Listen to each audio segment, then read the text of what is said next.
கரூர் நாடாளுமன்ற தொகுதியை காங்கிரஸ் கட்சி ஒதுக்குவதற்கு தற்போது திமுக உறுப்பினர்கள் கடும் எதிர்ப்பு தெரிவித்திருக்கிறார்கள். விவரங்களோடு இணைகிறார் நம்முடைய சிறப்பு செய்தியாளர் பாண்டியராஜ். கரூர் கடந்த நாடாளுமன்ற தேர்தலில் காங்கிரஸ் கட்சிக்கு ஒதுக்கப்பட்டது. இப்ப திமுகவுடைய நிர்வாகிகள் எதிர்ப்பு தெரிவிக்க என்ன காரணம்? நிச்சயமாக திமுகவினுடைய தேர்தல் ஒருங்கிணைப்பு குழுவினுடைய கூட்டமானது கடந்த 24ஆம் தேதி முதல் நடைபெற்று வருகிறது. இறுதி நாளான இன்று காலை கரூர் மற்றும் திண்டுக்கல் நாடாளுமன்ற தொகுதி நிர்வாகிகளுடன் ஆலோசனை கூட்டமானது நடைபெற்றது. இந்த ஆலோசனை கூட்டத்தில் தற்போதைய கரூர் நாடாளுமன்ற தொகுதி உறுப்பினராக இருக்கக்கூடிய காங்கிரஸ் கட்சியைச் சேர்ந்த ஜோதிமணிக்கு சில நிர்வாகிகள் கடுமையான எதிர்ப்பை பதிவு செய்திருக்கின்றனர்.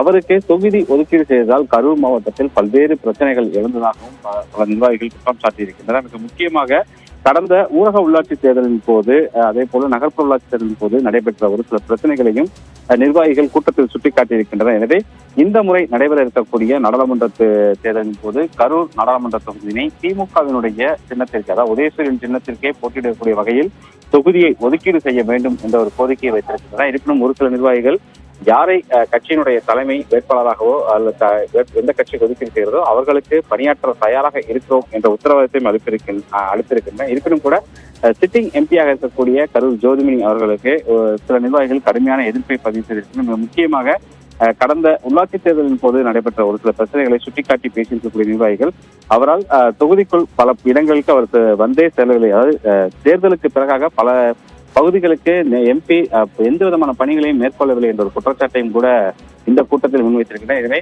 யாரை ஒதுக்கீடு செய்தாலும் யாருக்கு ஒதுக்கீடு செய்தாலும் வெற்றி பெற வைக்க வேண்டியது உங்களுடைய பொறுப்பு. அந்த வெற்றிக்கான வேலைகளை தொடங்குங்கள் என்று தேர்தல் ஒருங்கிணைப்பு குழுவானது நிர்வாகிகளுக்கு அறிவுறுத்தல்களை வழங்கியிருக்கிறது.